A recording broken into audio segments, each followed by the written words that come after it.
Welcome. In this video, I'll show you how to enable Crosshair X. Alright, so first up, you need to make sure that you have it purchased via Steam. Just double click on Steam, go to Store right here. Okay, I gotta click on Search and find Crosshair X. Alright, so once you have it right here on your drop down, just click on it. Now scroll down a bit and just buy it. Okay, add to cart, and then once done, continue to payment. So once you have it purchased, you can now go ahead and go to your library, and here we have Crosshair X.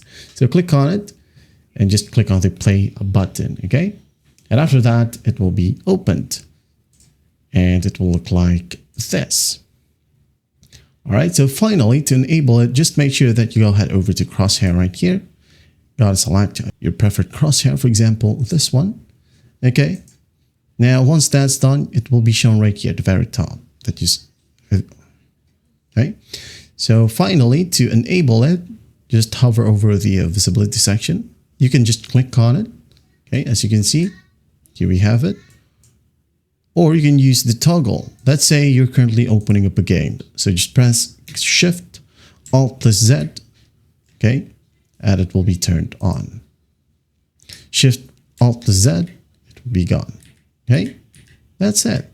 Just make sure that the game you're playing allows you to change the video mode to windowed full screen or windowed mode, okay?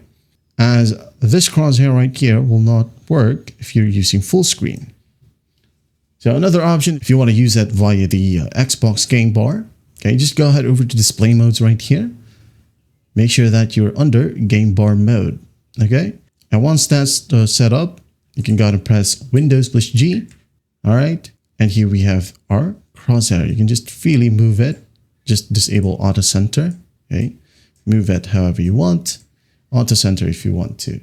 Now, if you want to know how to download and set up Crosshair X extension for Xbox game bar, well, you can just go ahead and look it up on the channel. We have a separate video for that. But that's it for now. I hope this video helps, and I'll see you in the next one.